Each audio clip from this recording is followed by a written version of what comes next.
C Joseph Vijay எனும் நான்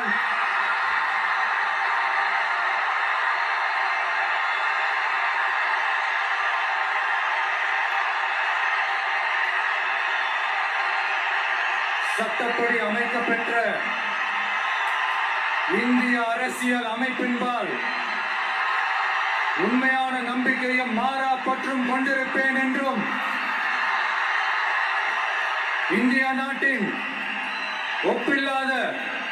முழு முதல் ஆட்சியையும் உரிமையையும் நிலை நிறுத்துவேன் என்றும் தமிழ்நாட்டு அரசின் முதலமைச்சராக உண்மையாகவும் உளச்சான்றின்படியும் என் கடமைகளை நிறைவேற்றுவேன் என்றும் அரசியல் அமைப்பிற்கும் சட்டத்திற்கும் இணங்க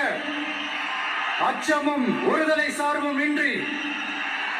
விருப்பு வெறுப்பை விலக்கி பலதரப்பட்ட மக்கள் அனைவருக்கும் நேர்மையானதை செய்வேன் என்றும் ஆண்டவன் மீது ஆணையிட்டு